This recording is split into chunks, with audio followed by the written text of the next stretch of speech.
talked about communication. Do you think that was the biggest problem tonight? Oh, it was a bunch of things. It was communication, multiple efforts, and just taking the challenge.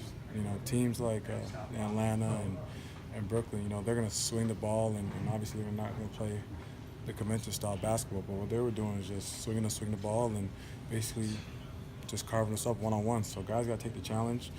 You know, I'm not asking everyone to be lockdown defenders or Bruce Bowen, but just know, you know, take the personal challenge, and if your guy beats you, you know you got help on the backside, but at least give an effort, and it starts being, you know, being physical. So we didn't have none of that today. It was embarrassing, especially at home, especially the way we competed the first two games, being down by so much.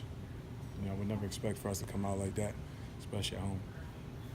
Is it too early in the year to take a step back and look at this and just wonder what's going on? For us, with this team, you know, every game counts. It's just a bad loss, especially at home. You know, going in the right direction in terms of just trying to put a good 48 together. And, you know, today we took 2 steps back. You know, I would expect an effort like this in Toronto, but not at home. Not at home. When you're going against a rebuilding team, does that factor into how you feel? Of course.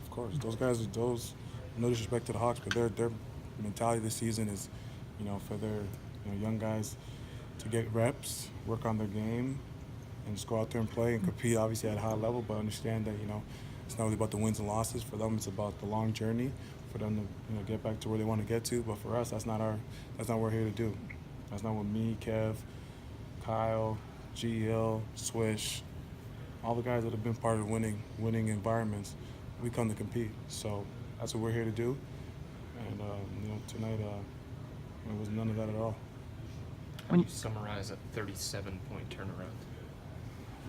We talking about from the second quarter to Yeah, you guys were up 15 at one 15. point, and it turned out to be a 22-point loss. I mean, we got to figure it out. You know, whether it's the first unit, second unit. You know, at the end of the day, you know, if the first unit gets up by a certain amount, you know, we need the second unit to come in and sustain it. Obviously, you know, there's been times in the games where first unit's been down and the second unit's got us back in the game with JC's high scoring. But tonight was where, you know, the first unit did their job and second unit came out and made them get a little rhythm. And then after that, you know, the kid Trey Young got going, and then after that, they kind of figured out what they wanted to do. So whoever's in the game got to be ready to play, take the scouts serious, and understand what we're doing. If you don't know what to do, ask questions, but don't go out here and say, I know, and then you come out there and get your ass whooped. So.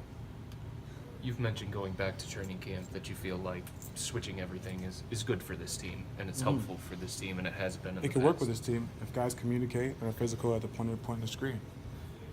The one bad thing sometimes when you switch 1 through 5, guys think it's easier, they relax, but no, you got to be just as aggressive if we were to drop it nice or if we're in a blitz.